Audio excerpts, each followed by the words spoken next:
శుక్లాంబరధరం విష్ణుం శశివర్ణం చతుర్భుజం ప్రసన్నవదనం ధ్యాయేత్ సర్వవిఘ్నోపశాంతయే. వ్యాసం వసిష్ఠనప్తారం శక్తే పౌత్రమకల్మషం పరాశరాత్మజం వందే సుఖతాతం తపోనిధిం. వ్యాసాయ విష్ణురూపాయ వ్యాసరూపాయ విష్ణవే నమో వై బ్రహ్మనిధయే వాసిష్ఠాయ నమో నమః. గురుర్బ్రహ్మా గురుర్విష్ణు గురుర్దేవో మహేశ్వర గురు సాక్షాత్ పరబ్రహ్మ తస్మై శ్రీ గురవే నమః. ముందుగా హిట్ టీవీ వారికి ప్రత్యేకమైన ధన్యవాదాలు చెప్తున్నాను. భారతంలోని అనేక విశేషాలని ఈ ఛానల్ ద్వారా నేను విశ్లేషించాలనుకుంటున్నాను. భారతం మహద్గ్రంథం. నా జీవితానికి ఒక డైరెక్షన్ ఇచ్చేటువంటిది, ఒక మార్గదర్శకత్వాన్ని నిర్దేశించేటువంటిది మహాభారతం. ఈ మహాభారతంలోనే అనేకమైనటువంటి పాత్రల విశ్లేషణ నేను ఈ హిట్ టీవీ ద్వారా చేయాలనుకుంటున్నాను. భారతం, రామాయణం మీరు వింటూనే ఉన్నారు. పాత్రల ప్రాశస్త్యం చాలా ఉంది. ఈరోజు నేను పరీక్షిత్తు తోటి ఇది ప్రారంభిస్తూ ఉన్నాను. పరీక్షిత్తు తండ్రి అభిమన్యుడు, అభిమన్యుడు తండ్రి అర్జునుడు, అర్జునుడు తండ్రి పాండురాజు. పాండురాజు వేట ప్రియుడు. ముత్తాత లక్షణాలన్నీ వచ్చాయి పరీక్షిత్తుకి. అందువల్ల వేట మీద ఆసక్తితోటి ఆయన సైన్యంతో సహా వేటకి బయలుదేరి వెళ్ళాడు పరీక్షిత్ మహారాజు. వేటాడాడు. ఒక మృగాన్ని వేటాడుతూ వేటాడుతూ చాలా చాలా దూరం వెళ్ళిపోయాడు. ఆయన దూరం వెళ్ళి వెళ్ళి వెళ్ళి అలసిపోయాడు. మృగం దొరకలేదు. ఆయన అలా వస్తూ వస్తూ శమీకుడు అనేటువంటి ముని ఆశ్రమం దాకా వచ్చేసాడు.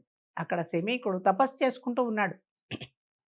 ఆ తపస్సు చేసుకుంటున్నటువంటి శమీకుడిని పరీక్షిత్ అడిగాడు. ఒక మృగాన్ని వేటాడుతూ వచ్చాను, దాన్ని చూసావా అన్నాడు. ఇక్కడ మనం ఆలోచించవలసిన విషయం, ఆయన ఋషి తపస్సు చేసుకుంటున్నాడు.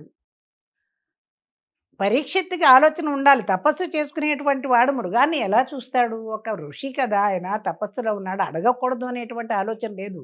ఇటువంటి తప్పులే మనం జీవితంలో చేస్తూ ఉంటాం. మనం మన గురించి ఆలోచిస్తూ ఉంటాం, ఎదురువాడి గురించి ఆలోచించు. అక్కడ తిరుగుతున్నవాడైతే మృగాన్ని చూస్తాడు, తపస్సు చేసుకునేవాడు ఎలా చూస్తాడు? 2-3 సార్లు అడిగాడు పరీక్షిత్తు మహర్షి, మా మృగాన్ని చూసారా, ఇలా వచ్చిందా ఇలా వచ్చిందా. పలకకపోయేసరికి కోపం వచ్చింది. ఈ కోపం కూడా అర్థం లేనటువంటిది. అది మహాశత్రువు, క్రోధం అనేటువంటిది. ఋషి మీద కోపం ఏంటి? రాజ్యాన్ని పరిపాలించేటువంటి రాజుకి ఎంత సహనం ఉండాలి? శాస్త్రాలు చదివిన వాడికి, రాజ్యాన్ని పరిపాలించేవాడికి సహనం ఉండాలి. ఎంతకీ ముని పలకకపోయేసరికి చాలా కోపం వచ్చింది పరీక్షిత్తుకి. అనాలోచితమైన పని ఒకటి చేశాడు. చూసారా, ఆలోచన రహితంగా చేసేటువంటి పనులు జీవితానికి చాలా నష్టాన్ని కలిగిస్తాయి. అక్కడ చనిపోయినటువంటి ఒక పాము ఉంది. కోపం ఎలా తీర్చుకోవాలో తెలియక ఆయన పలకట్లేదనే కోపంతో ఆ పామును తీసుకొచ్చి ఆ శమీకుడు మెళ్ళో వేసేసి అక్కడి నుంచి వెళ్ళిపోయాడు పరీక్షిత్.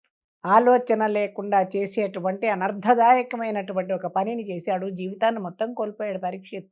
ఆయన దీన్ని మర్చిపోయాడు, వెళ్ళిపోయాడు రాజ్యానికి. కాసేపటికి శమీకుడు కుమారుడైనటువంటి శృంగి అనే అతను అక్కడికి వచ్చాడు. ఆయన కూడా ఋషి, తపశ్శక్తి సంపన్నుడు. తండ్రి మెళ్ళలో ఉన్నటువంటి ఆ పామును చూశాడు. చాలా కోపం వచ్చింది. తపస్సు చేసుకున్నటువంటి మా తండ్రి మెడలో వేసినటువంటి చనిపోయిన పాముని ఎవరా అని ఆయన దివ్య దృష్టితో చూస్తే పరీక్షిత్తు వ్యవహారం బయటకు వచ్చింది. తండ్రిని అవమానించినటువంటి ఆ పరీక్షిత్తు మీద కోపం వచ్చి ఆయన నీళ్లు తీసుకొని, ఏ పామునైతే మా తండ్రి మెడలో వేశాడో అలాగే తక్షకుడనే పాము చేత 7 రోజుల్లో ఈ పరీక్షిత్తు మరణించుగాక అని చెప్పించాడు. తండ్రి మీద గౌరవం, ప్రేమ, తండ్రికి జరిగిన అవమానం, కొడుకు అనేటువంటి వాడు అలాగే చేస్తాడు. అయితే కాసేపటికి శమీకుడు తపస్సు నుంచి బయటకు వచ్చాడు. తెలుసుకున్నాడు, ఎంత తప్పు చేసావు నాయన. ఈ రాజు రాజ్యంలోనే మన ఆశ్రమాలన్నీ ఉన్నాయి. ఆయన ధర్మబద్ధమైనటువంటి పరిపాలన చేస్తున్నటువంటి పరీక్షిత్ మహారాజు న్యాయంగా పరిపాలిస్తున్నాడు, ప్రజానురంజకంగా పరిపాలిస్తున్నాడు. అటువంటి రాజుని నువ్వు శపించడం తగదురా అంటే, నాన్నగారు మీకు చేసినటువంటి అవమానానికి నాకు అనిపించింది, నేను శపించాను. తక్షకుడు బయలుదేరాడు అప్పుడే. 7 రోజుల్లో ఆయనకి చావు తథ్యము అన్నాడు. ఇంకా ఆయన ఏమీ చేయలేకపోయాడు. వెంటనే గౌరవముఖుడు అనేటువంటి ఒక శిష్యుని పిలిచాడు. ఎవరు శమీకుడు, గౌరవముఖుడు అనేటువంటి ఒక శిష్యుని పిలిచి పరీక్షిత్తు దగ్గరికి పంపించాడు. విషయం చెప్పిరా అని. గౌరవముఖుడు వెళ్ళాడు. పరీక్షిత్ మహారాజుకి జరిగిందంతా చెప్పి 7 రోజుల్లో నీకు మరణం తథ్యం అని చెప్పేసి వార్త చెప్పేసి ఆయన వచ్చేసాడు. పరీక్షిత్ ఆలోచించాడు. తొందరపడి చేసినటువంటి ఒక అనాలోచితమైన పని ఒక జీవితాన్ని మొత్తం నశింపజేసి అయిపోయింది. ఇప్పుడు చేయడానికి ఏమీ లేదు. ఆయన శపించాడు. మునికుమారుడి శాపం ఖచ్చితంగా జరిగి తీరుతుంది. తెలివైన వాడు కాబట్టి పరీక్షిత్తు ఏం చేశాడు అంటే ఈ 7 రోజులు రాజ్యాన్ని మంత్రులకు అప్పచెప్పేశాడు. బాధ్యతల నుంచి బయటకు వచ్చేశాడు. తన రక్షణ ఏర్పాట్లన్నీ చేసుకున్నాడు. పాము కాటు నుంచి రక్షించేటువంటి మంత్రాలు తెలిసిన వాళ్ళని దగ్గర పెట్టుకున్నాడు. సైన్యాన్ని దగ్గర పెట్టుకున్నాడు. 7 రోజులు భాగవత కథలు చెప్పించుకుని విన్నాడు. మోక్ష మార్గాన్ని వెతుక్కున్నాడు పరీక్షిత్. ఇక్కడ రోజులు నడుస్తూ ఉన్నాయి. ఆయన ఆధ్యాత్మికమైన చింతనలో ఉన్నాడు పరీక్షిత్ మహారాజు. అక్కడ తక్షకుడు బయలుదేరాడు పరీక్షితుని కాటు వేయడానికి. అయితే బ్రహ్మదేవుడు సర్పద్రష్టులైనటువంటి మానవుల పరిస్థితిని చూసి వీళ్ళు పాము కాటు నుంచి తప్పించుకునేటువంటి ఒక ఉపాయాన్ని నేను కనిపెట్టి కశ్యపుడు అనేటువంటి ఒక బ్రాహ్మణుని పిలిచి ఆయనకి పాము కాటుకి విరుగుడు మంత్రాన్ని నేర్పాడు బ్రహ్మదేవుడు. ఈ విరుగుడు మంత్రం తెలిసినటువంటి ఈ కశ్యపుడు పరీక్షిత్ దగ్గరికి బయలుదేరాడు. మహారాజు దగ్గరికి వెళ్ళినట్లయితే ఆయన చాలా ధనం ఇస్తాడు, ఆయన్ని రక్షించవచ్చు అనుకుని వెళ్ళాడు. ఆయన బయలుదేరి పెడుతుంటే తక్షకుడు కూడా బ్రాహ్మణ రూపంలో ఈ కశ్యపుడు వెనకాలే పెడుతూ బ్రాహ్మణుడితో మాటలు కలిపి నువ్వు ఎక్కడికి పెడుతున్నావంటే చెప్పాడు పరీక్షిత్తుని రక్షించడానికంటే. ఓ బ్రాహ్మణోత్తమ, నేనే ఆ తక్షకుడు. నేను కాటు వేశానంటే తిరుగులేదు. పరీక్షిత్తు బతకడు ఎట్టి పరిస్థితిలో. కావాలంటే చూడని అక్కడ పచ్చగా కళకళలాడుతున్నటువంటి ఒక వృక్షం ఉంటే ఆ వృక్షాన్ని కాటు వేశాడు తక్షకుడు. అంత పెద్ద చెట్టు కూడా ఈ తక్షకుడి యొక్క కాటుకి విష ప్రభావం వల్ల మలమల మాడిపోయింది అది. వెంటనే ఈ బ్రాహ్మణుడు దానికి విరుగుడు మంత్రాన్ని చదివాడు. మంత్ర ప్రభావం వల్ల ఆ చెట్టు మళ్ళీ చిగురించి కళకళలాడుతూ యథాస్థితికి వచ్చింది. నివ్వెరపోయాడు తక్షకుడు. ఈ మంత్ర ప్రభావం చాలా ఎక్కువగా ఉందని బ్రాహ్మణుడిని కొంచెం తన వైపు లాక్కున్నాడు తెలివిగా. చూడు బ్రాహ్మణోత్తమ, నువ్వు పరీక్షితు దగ్గరికి వెళ్ళినా నువ్వు ధనం కోసమే పెడుతున్నావు. అంతకంటే నీకు ఎక్కువ ధనాన్ని ఇస్తాను కాబట్టి నువ్వు పరీక్షితు దగ్గరికి వెళ్ళకు, ధనం తీసుకుని వెళ్ళిపో అంటే బ్రాహ్మణుడు ఆలోచించాడు కశ్యపుడు. నాకు కావాల్సిన ధనమే కదా అనుకున్నాడు. తక్షకుడు ఇచ్చిన ధనాన్ని తీసుకున్నాడు. బ్రాహ్మణుడు తిరిగి వెళ్ళిపోయాడు. తక్షకుడు సర్పకుమారులందరినీ పిలిచాడు. మీరందరూ కూడా బ్రాహ్మణ వేషాలు వేసుకుని వెళ్ళి రాజు దగ్గరికి వెళ్ళి వేదాన్ని చదవండి, మంచి ఫలాలు తీసుకువెళ్ళండి అన్నాడు. సర్పకుమారులందరూ కూడా బ్రాహ్మణ వేషాలు వేసుకొని బయలుదేరి పరీక్షిత్ దగ్గరకు వెళ్ళారు. పరీక్షిత్ భాగవత కథలన్నీ వింటున్నాడు. చావు ఖాయమని తెలిసిపోయింది. మనకి చావు ఎప్పుడో తెలియదు కాబట్టి ఇంత హాయిగా ఉన్నాం. రేపే చచ్చిపోతామని తెలిస్తే మనకి ఉన్న సంతోషం కూడా ఉండదు. మానవ మాత్రం తెలివి లేని వాళ్ళు ఏం చేస్తారంటే చావు వస్తుందని భయపడుతూ కూర్చుంటారు, బాధపడుతూ కూర్చుంటారు. పరీక్షిత్తు తెలివైన వాడు కాబట్టి, జ్ఞాని కాబట్టి మోక్ష మార్గాన్ని ఎన్నుకున్నాడు.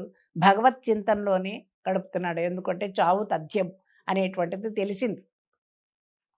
ఈ సర్పకుమారులు బ్రాహ్మణ వేషంలో వచ్చారు. వాళ్ళందరి చేత ఋగ్వేదం యజుర్వేదం చదివించుకున్నాడు. వాళ్ళు చదువుతుంటే హాయిగా వింటున్నాడు పరీక్షిత్ మహారాజు. ఆయనకి ఆ 2 వేదాలు చాలా ఇష్టం. వాళ్ళు ఈ వేదాలను చదివి ఆయన్ని ప్రసన్నుని చేసుకొని మధురమైనటువంటి ఫలాల్ని పరీక్షిత్తుకి ఇచ్చారు. ఆయన చూచాడు. 7 రోజులు అయిపోయింది. సూర్యాస్తమయం అవుతోంది. ఇంకా చావు తప్పినట్లే. తక్షకుడు వచ్చే అవకాశాలు లేవు. చుట్టూతా అగ్ని ప్రజ్వలింపజేశాడు, కాపలా పెట్టాడు.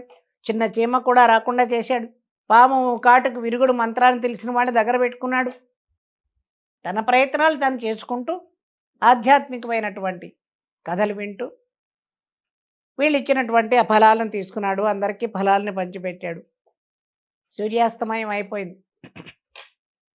ఇంక నాకు మరణాన్ని నేను దాటేసినట్లే అన్నాడు. అని ఆయన కూడా ఒక పండుని చీల్చాడిలా. ఆ పండులోంచి ఒక ఎర్రటి చిన్న పురుగు బయటకొచ్చింది. దాని కళ్ళు మిలమిలా మెరుస్తున్నాయి. అది చూస్తూ ఉండగానే ఒక్కసారిగా పెద్ద పాముగా మారింది. ఆ పురుగే, ఆ పామే తక్షకుడు. వెంటనే రాజును కాటు వేశాడు. క్షణాల్లో పరీక్షిత్తు ప్రాణాలు విడిచేశాడు. ప్రాణాలు కోల్పోయాడు. భగవన్ నిర్ణయం మృత్యువు అనేటువంటిది. ఈ పాము కాటు యొక్క ప్రభావం వల్ల విషజ్వాలలకి ఆ భవనం మొత్తం కూడా భగభగలాడుతూ మాడిమసైపోయింది.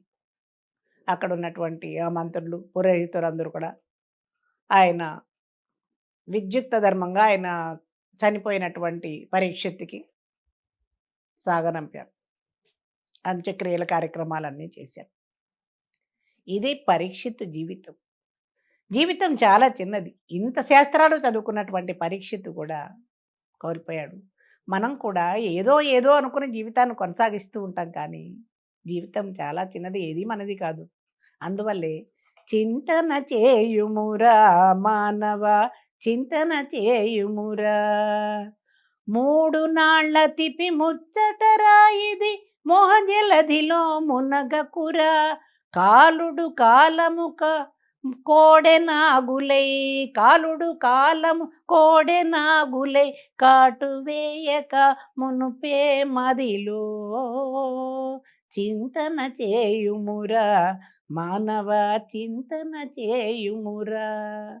ఎంత చక్కటి తత్వగీతం అండి. భగవన్నామ స్మరణ చేసుకుంటూనే ఉండాలి. మన విధులు మనం నిర్వర్తించుకుంటూ ఉన్నా, సంసారం తాపత్రయాల్లో ఉన్నా కానీ భగవంతుణ్ణి మనం స్మరిస్తూ ఉండాలనే భగవద్గీత మనకి చెప్తూ ఉంది. కాబట్టి ఈ కథల ద్వారా మనం నీతి నేర్చుకొని జీవితంలో ఆధ్యాత్మికమైన విలువలతోటి జీవితాన్ని గడపటం అనేటువంటిది కథల సారాంశము. మరొక కథతోటి, మరొక పాత్రతోటి, భారతంలోని మరొక పాత్రతోటి నేను మళ్ళీ మీ ముందుకు వస్తాను. నమస్కారం.